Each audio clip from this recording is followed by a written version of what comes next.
الحمدللہ رب العالمین والصلاة والسلام علی رسولہ الکریم وعلی آلہ واصحابہ اجمعین اما بعد فاعوذ باللہ من الشیطان الرجیم بسم اللہ الرحمن الرحیم رب اشرح لی صدری ویسر لی امری واحلل عقدۃ من لسانی یفقہوا قولی۔ ہم میں سے ہر انسان اپنی ساری زندگی میں محنت کرتا ہے اور محنت کر کے اپنے لیے کچھ نہ کچھ اکٹھا کرنے کی کوشش کرتا ہے۔ میرے پاس مال آ جائے، میری پراپرٹیز بن جائیں، میرے پاس گاڑی اچھی ہو، میرا بینک بیلنس اچھا ہونا چاہیے۔ یہ سب چیزیں بنانے کے لیے انسان کیا کرتا ہے؟ محنت کرتا ہے۔ کچھ لوگ جابز کرتے ہیں کہ اچھی جاب ہو جائے، اچھی جاب ہوگی تو مال زیادہ آئے گا، مال زیادہ آئے گا تو میں گاڑی اچھی لے سکوں گا، میں اچھے گھر میں رہ سکوں گا، میں کہیں پہ پلاٹ لے لوں گا۔ اسی طریقے سے وہ مال اکٹھا کرتے ہیں تاکہ جاب اچھی ہوتی ہے، مقصد یہ ہے کہ مال آ جائے۔ کچھ لوگ بزنس کرتے ہیں، بزنس اس لیے کرتے ہیں کہ جاب میں اتنے پیسے نہیں بنتے لیکن بزنس کے اندر آپ زیادہ پیسے بنا سکتے ہیں۔ اسی لیے اگر آپ دیکھیں تو پوری دنیا میں جو بڑے ریچسٹ نام ہیں، جو ٹاپ کے لوگ ہیں، ان میں سے زیادہ تر کیا ہے، بلکہ زیادہ تر کیا کہنا چاہیے، بلکہ اکثریت، بلکہ اگر یہ کہا جائے کہ سب کے سب وہی ہیں ٹاپ کے اوپر جو کہ بزنس مین ہیں۔ کسی جاب کرنے والے کا نام جو ہے وہ ٹاپ 10 کے اندر نہیں ہے۔ سارے وہ جو آرگنائزیشنز کو اون کرتے ہیں۔ مقصد کیا ہوتا ہے کہ انسان اپنی زندگی میں محنت کرتا ہے کہ ہمارے پاس پیسہ آ جائے اور ہمارے پاس ایسٹس ہوں اور ہماری کچھ پوزیشنز ہوں، اور وہ جو چیزیں ہوتی ہیں پھر انسان یہ کہتا ہے کہ یہ میری چیزیں ہیں، یہ میری گاڑی ہے، یہ میرا بینک بیلنس ہے، یہ میرا پلاٹ ہے، یہ میرا گھر ہے۔ ہم ان کو اون کرتے ہیں۔ اگر جو top richest people in the world ہیں، ان کا اگر ڈیٹا اٹھایا جائے تو اسی مال اور اسی انکم اور اسی سیونگز کی بنیاد کے اوپر ان کی ورتھ ڈکلیئر کی جاتی ہے۔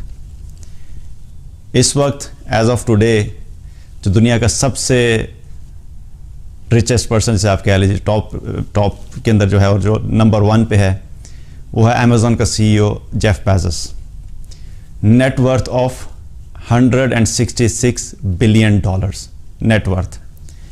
اسی طریقے سے بل گیٹس کی نیٹ ورتھ ہے۔ بل گیٹس کی جو نیٹ ورتھ ہے جو ڈیفائن کی جاتی ہے وہ ہے $110 بلین۔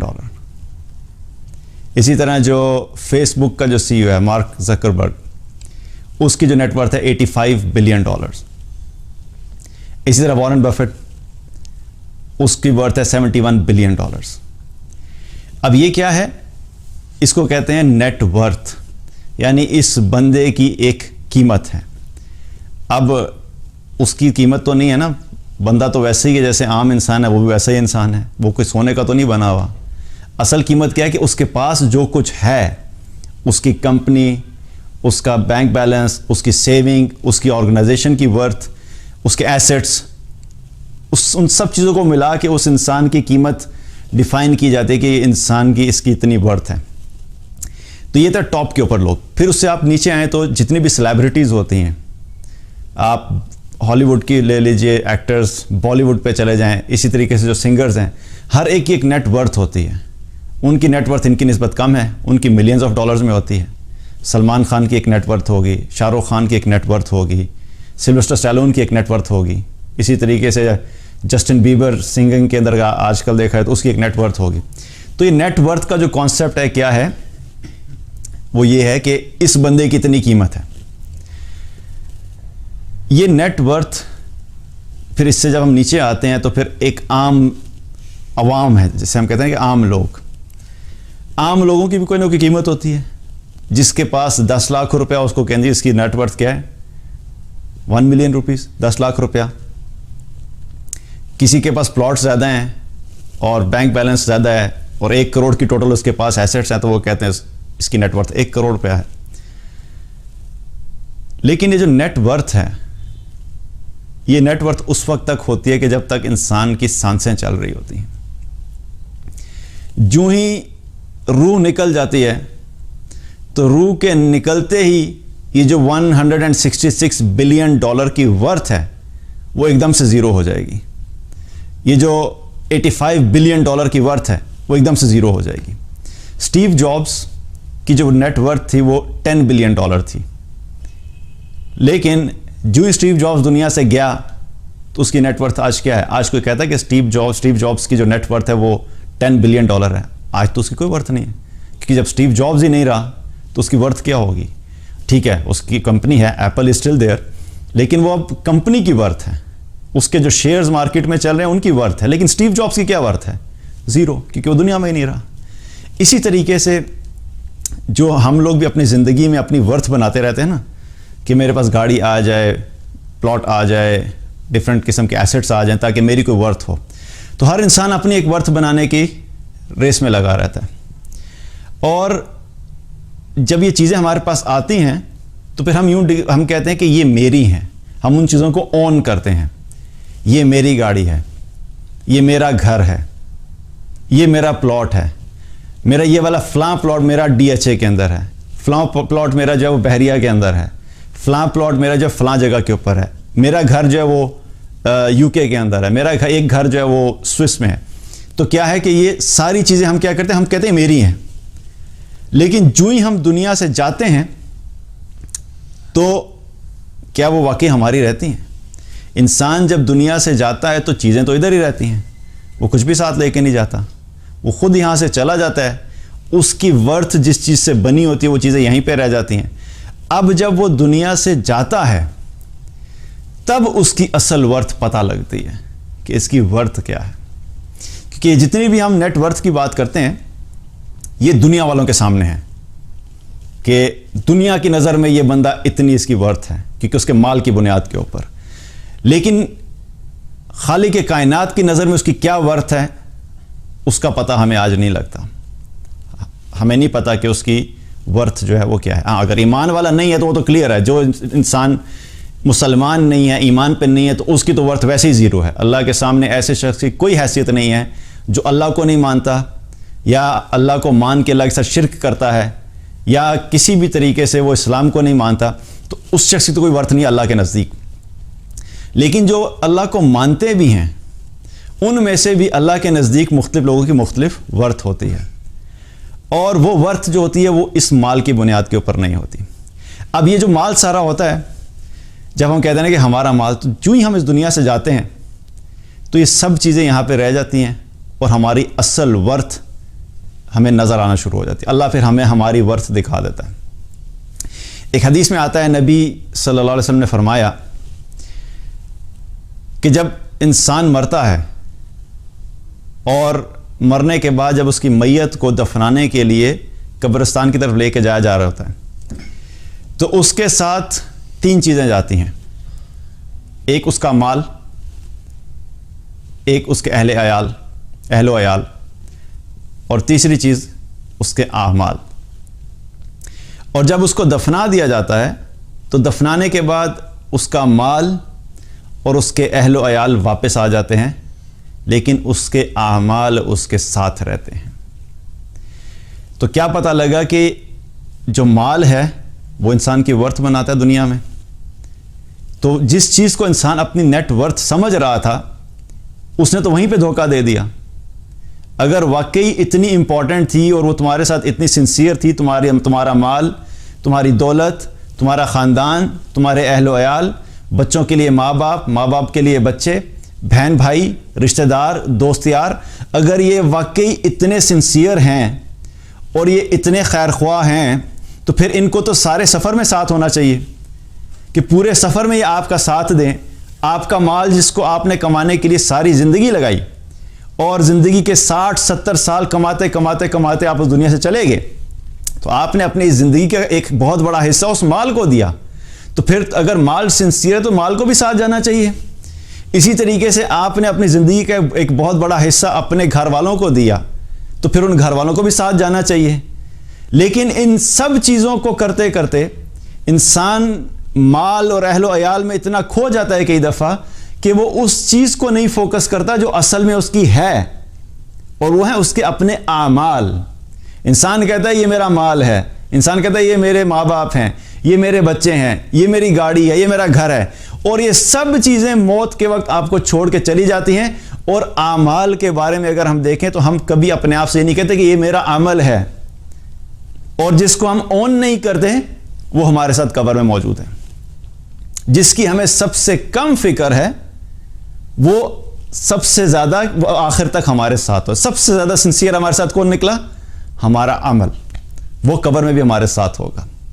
ایک حدیث میں آتا ہے، نبی صلی اللہ علیہ وسلم نے فرمایا کہ جب انسان کو قبر میں ڈال دیا جاتا ہے، ایمان والا جو ہوتا ہے، اس حدیث کا مفہوم بتا رہا ہوں آپ کو، ایمان والا جو مومن ہوتا ہے جب اس کو قبر میں ڈالا جاتا ہے تو اس کے پاس ایک شخص آتا ہے، بہت ہی خوبصورت اور خوشبودار، خوشبو لگی ہوئی ہوتی ہے اسے۔ تو جب یہ ایمان والا اس شخص کو دیکھتا ہے اور وہ شخص آ کے اس کو کہتا ہے کہ میں تمہیں اچھی چیز کی بشارت دینے آیا ہوں، خوشخبری دینے آیا ہوں،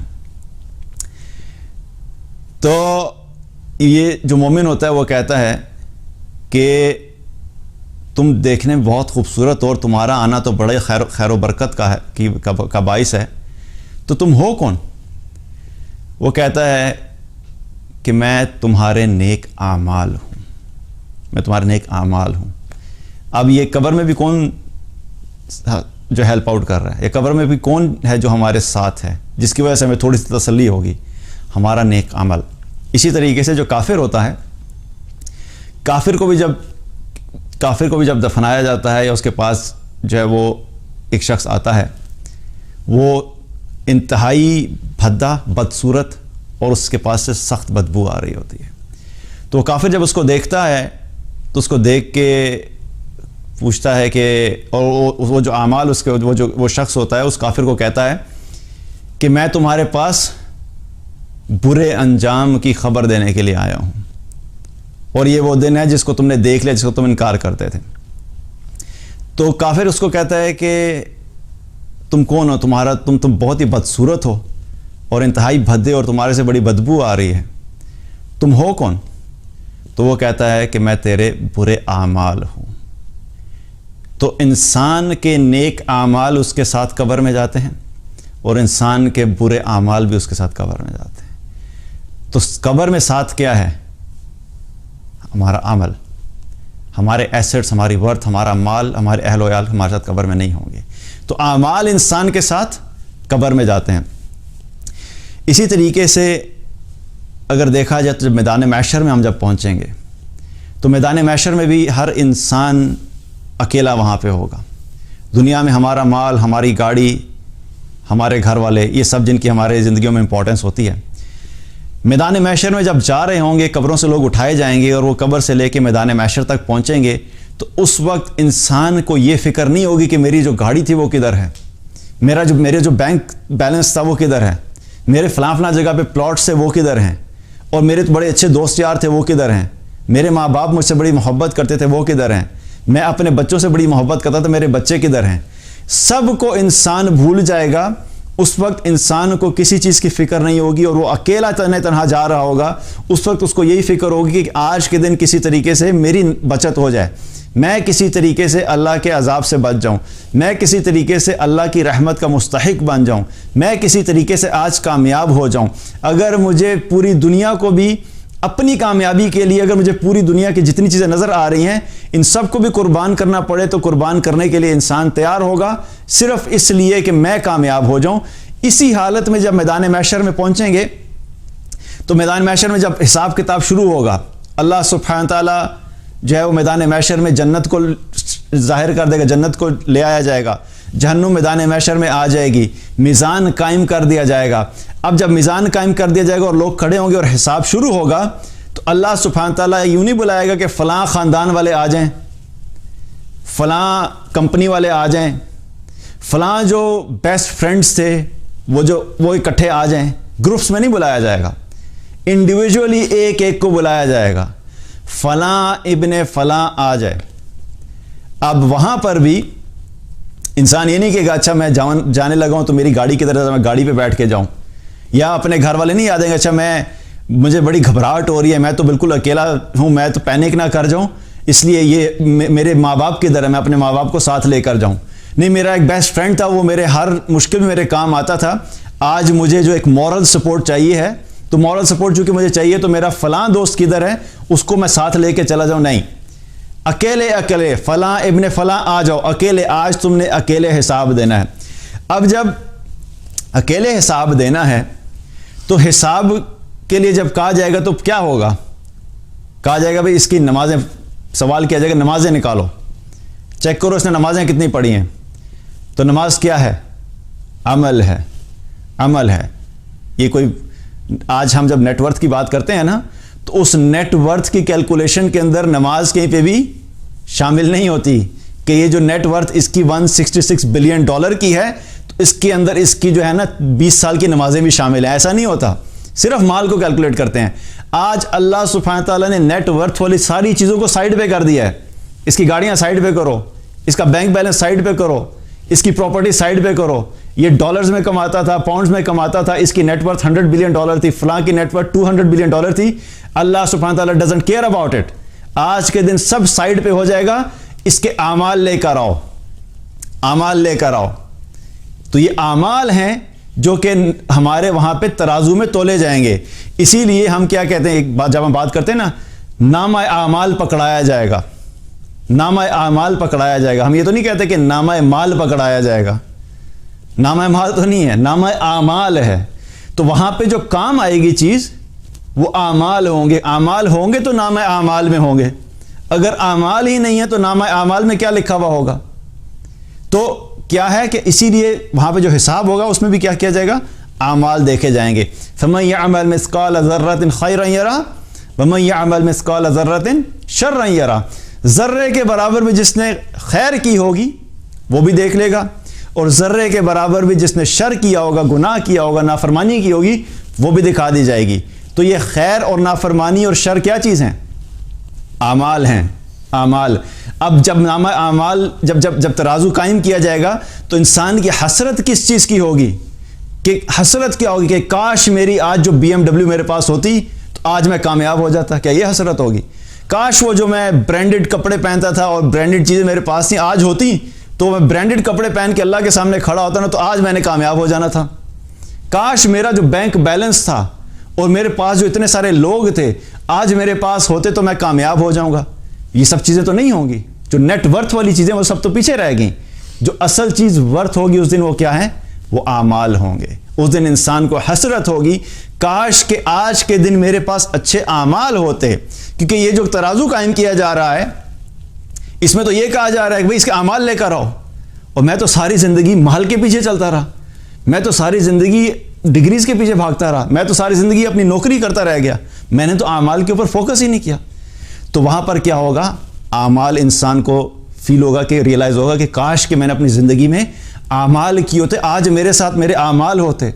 نیک اعمال قبر میں بھی ساتھ ہوں گے, نیک اعمال میدان محشر میں بھی ساتھ ہوں گے. تو یہ دو ہی حسرتیں ہوں گی. اس وقت انسان کی خواہش ہوگی کہ کاش آج کے دن دو چیزیں ہو جائیں, ایک میرے نیک اعمال میرے پاس ہوں اور دوسری اللہ کی رحمت ہو. کیونکہ اللہ کی رحمت کے بغیر بھی کوئی انسان کامیاب نہیں ہو سکتا. یہ دو حسرتیں ہوں گی. تو کیا ہے کہ اگر اعمال لے کر ہی نہیں گئے یہاں پہ تو ہم کیا کریں گے؟ آج کے دن جو نیٹ ورتھ کیلکولیٹ ہو رہی ہے اللہ کے سامنے وہ کس بنیاد کے اوپر ہو رہی ہے؟ اس کی نمازیں کتنی ہیں بھائی؟ نکالیں. 30 سال کی نمازیں, اوکے. صدقہ کتنا ہے؟ نکالیں. اس نے اتنے لاکھ اتنے کروڑ روپے صدقہ کیا, اوکے. اچھا اس کے ذرا معاملات نکالیں. اس نے جھوٹ بول کے تو نہیں کچھ بیچا ہوا؟ نہیں, ہمیشہ سچ بولتا تھا, والدین کے ساتھ اچھا سلوک کرتا تھا, غریبوں کا خیال کرتا تھا, اپنی نمازیں پوری پڑھتا تھا, یہ قرآن پڑھتا تھا, لوگوں کو دین کی دعوت دیتا تھا, اس کا اخلاق بڑا اچھا تھا. یہ ساری چیزیں ایڈ ہو رہی ہیں اس دن کی نیٹ ورتھ میں. تو اس دن جو نیٹ ورتھ ہوگی لوگوں کی وہ اعمال کی بنیاد کے اوپر ہوگی. $166 بلین, اعمال نہیں ہے تو زیرو. اور دنیا میں ایک شخص تھا جس کے پاس کچھ بھی پیسے نہیں تھے لیکن اعمال ہی اعمال تھے, تو آج کے دن اس کی ورتھ اللہ کے سامنے بہت زیادہ ہو جائے گی. تو اس دن اصل میں ورتھ پتہ لگے گی. انسان کی جو اصل ورتھ ہے وہ لوگوں کے سامنے کیا ہے ڈزنٹ میٹر. اصل ورتھ پتہ لگتی ہے کہ خالق کے سامنے کیا ورتھ ہے, اور وہ ورتھ بنانے کے لیے ہمیں دنیا میں محنت کرنی ہے. آج ہم دنیا کی نیٹ ورتھ بنانے میں تو محنت کر رہے ہیں, لیکن اللہ کے سامنے اپنی نیٹ ورتھ کو امپروو کرنے کے لیے محنت نہیں کر رہے. اسی طریقے سے اس سے کیا پتہ لگتا ہے کہ یہ اعمال ہوں گے جو کہ ہمارے ساتھ ہوں گے. تو ہماری چیز اصل میں کیا ہے؟ ہمارا مال نہیں, ہماری چیز کیا ہے؟ ہمارے اعمال ہیں. اسی طریقے سے اعمال کا بھی اگر ہم دیکھیں, جائزہ لیں, تو ایک ہوتا ہے اعمال کرنا, نیک اعمال کرنا, اور دوسری چیز ہوتی ہے نیک اعمال کی حفاظت کرنا. ہمارا جو سفر ہے یہاں سے لے کے آخرت تک کا سفر, اس میں صرف یہ نہیں دیکھا جائے گا کہ اس نے نیک اعمال کتنے کیے, بلکہ یہ دیکھا جائے گا کہ اس نے نیک اعمال جو کیے ان میں سے قیامت والے دن تک نیک اعمال کتنے یہ ساتھ لے کے آیا ہے. کیونکہ کتنے ہی ہمارے نیک اعمال ہوتے ہیں دنیا میں, ہم عمل کرتے ہیں لیکن ہم دنیا میں ان کو ضائع کر دیتے ہیں. کسی انسان نے, مثال کے طور پر سمجھانے کے لیے میں یہ فگرز یوز کر رہا ہوں, کہ اپنی 40 سالہ زندگی میں, 50 سالہ زندگی میں کسی انسان نے 1 لاکھ نیکیاں کی, یا چلے 10 لاکھ نیکیاں کی.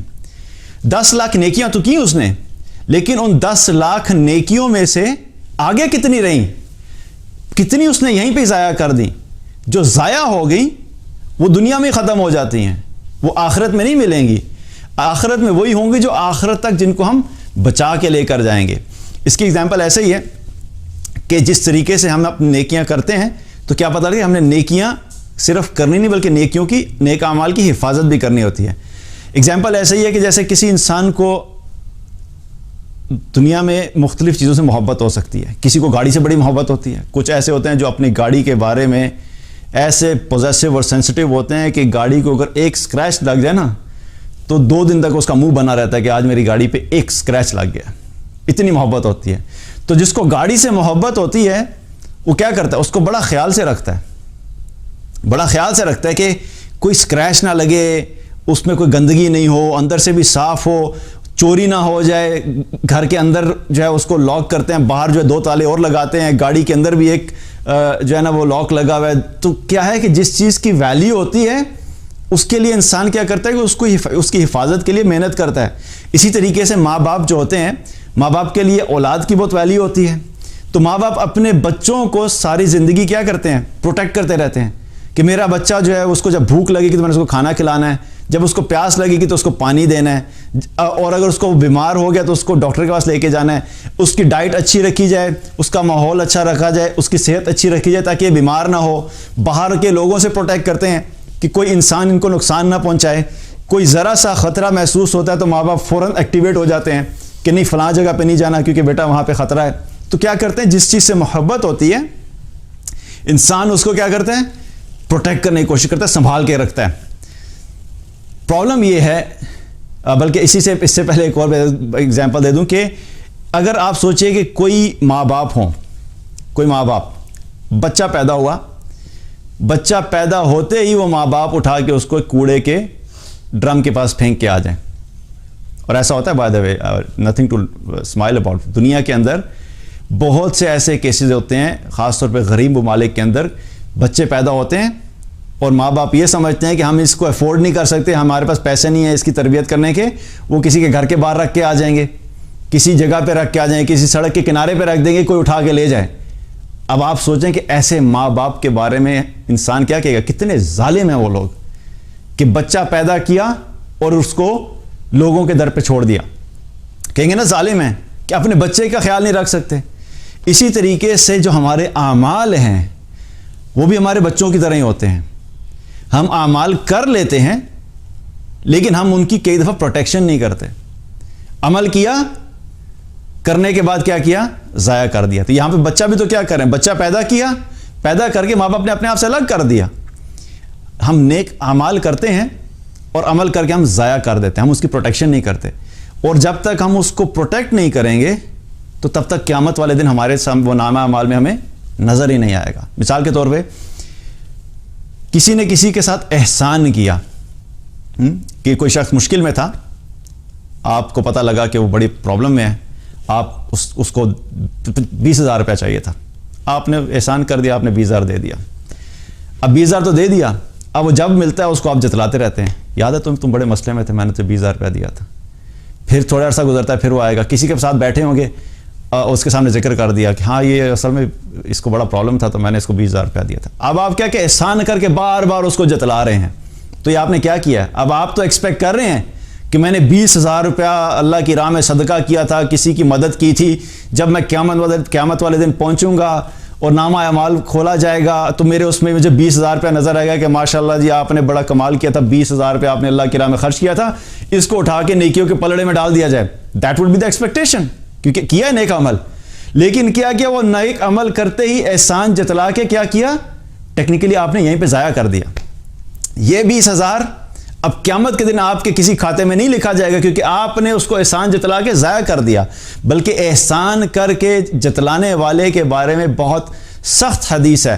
اللہ کے رسول صلی اللہ علیہ وسلم نے فرمایا کہ اللہ سبحانہ تعالیٰ قیامت والے دن 3 طرح کے لوگوں کی طرف نظر اٹھا کر بھی نہیں دیکھے گا، اور نہ ہی ان سے کلام کرے گا، اور نہ ہی ان کو پاک کرے گا، اور ایسے لوگوں کو دردناک عذاب دیا جائے گا۔ 3 طرح کے لوگ۔ پہلا وہ شخص جو تکبر کی وجہ سے اپنا کپڑا ٹخنے سے نیچے لٹکاتا ہے، پہلا وہ شخص۔ دوسرا وہ شخص جو احسان کر کے جتلاتا ہے۔ تیسرا وہ شخص کہ جو جھوٹی قسم کھا کے اپنے مال کو فروخت کرتا ہے۔ یہ 3 طرح کے لوگ ہیں جن کے بارے میں رسول اللہ صلی اللہ علیہ وسلم نے کیا فرمایا کہ اللہ سبحانہ تعالیٰ قیامت والے دن نہ ان کی طرف دیکھے گا، نہ ان سے کلام کرے گا، نہ ہی ان کو پاک کرے گا، اور ان کو دردناک عذاب دیا جائے گا۔ تو کیا ہے؟ احسان کر کے نہ صرف اپنا احسان کر کے احسان جتلا کے اپنا عمل تو ضائع کر ہی دیا، اس کے ساتھ ساتھ قیامت والے دن بجائے اس کے کہ اس کا ہمیں فائدہ ہوگا، الٹا کیا ہوگا؟ قیامت والے دن ایسے لوگوں کی پکڑ ہو جائے گی۔ تم نے احسان کر کے جتلاتے تھے لوگوں پہ، احسان کر کے جتلانا کیا کیا؟ عمل ضائع کر دیا۔ اسی طریقے سے عمل اور کیسے ضائع ہوتا ہے؟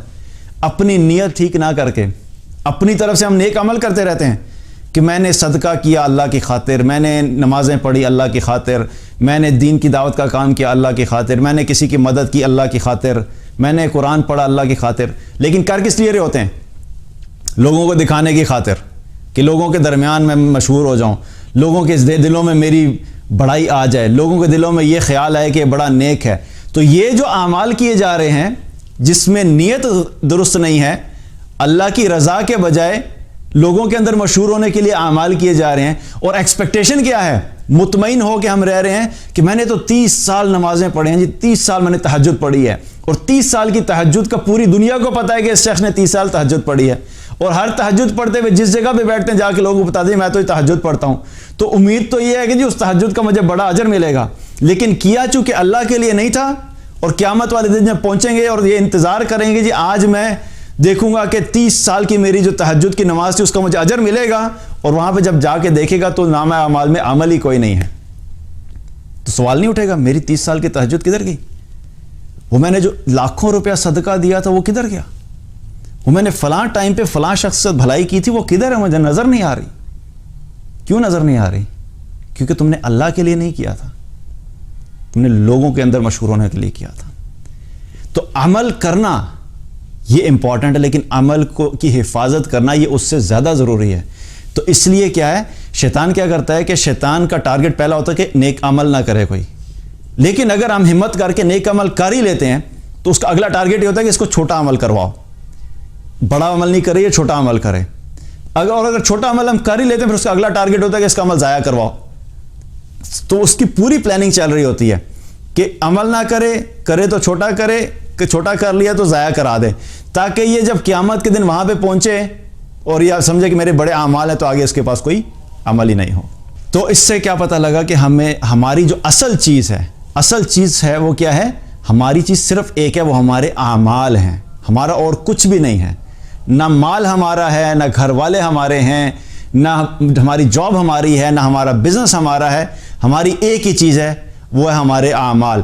اپنے اعمال پہ فوکس کرنا، نیک اعمال کرنا، اپنے اعمال کا ذخیرہ بنانا، ان اعمال کے ذخیرے کو نہ صرف بنانا بلکہ روزانہ یہ سوچنا کہ میں نے اپنا عمل کر کے ضائع تو نہیں کر دیا۔ جیسے اپنے بچے کا روز خیال آتا ہے، جیسے اپنی گاڑی کا روز خیال آتا ہے، جیسے اپنی جاب کا روز خیال آتا ہے، جیسے اپنے بینک بیلنس کا روز خیال آتا ہے، جیسے اپنے جو بھی آپ کی پراپرٹیز اور ایسیٹس ہوتی ہیں ان کا خیال آتا ہے روزانہ، تاکہ میک شور کرے کہ ضائع تو نہیں ہو گیا. اسی طریقے سے اعمال کا بھی جائزہ لینا چاہیے کہ میں نے فلاں عمل کیا تھا، ضائع تو نہیں ہو گیا، میں نے یہ عمل کر کے اس وقت یہ کیا تھا، ضائع تو نہیں ہو گیا. اس فکر میں بھی اپنی زندگی کو گزارنا، کیونکہ یہ وہ اعمال ہیں جو آخر میں ہمارے ساتھ رہیں گے.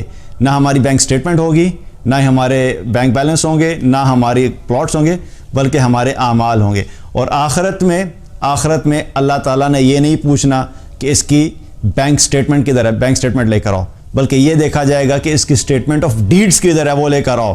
تو ہمیں اپنی جس طرح بینک سٹیٹمنٹ کی فکر ہے، اسی طرح ہمیں اپنی سٹیٹمنٹ آف ڈیڈز کی بھی فکر ہونی چاہیے کہ ہمارے جو نیک اعمال ہیں وہ ہمارے جو نیک اعمال ہم نے کیے ہیں وہ ہم ان کی پروٹیکشن کریں اور ان کو ساتھ لے کر جائیں، کیونکہ آخرت میں ہمارے اعمال ہی ہمارے ساتھ ہوں گے اور وہی اصل میں ہماری چیز ہے. تو اللہ تعالیٰ سے دعا ہے کہ اللہ تعالیٰ ہم سب کو نیک اعمال کرنے کی توفیق عطا فرمائے، اور جو بھی اعمال کیے ان میں اخلاص عطا فرمائے، اور جو اعمال کیے ہیں اخلاص کے ساتھ اللہ تعالیٰ ان اعمال کی حفاظت کرنے کی توفیق عطا فرمائے.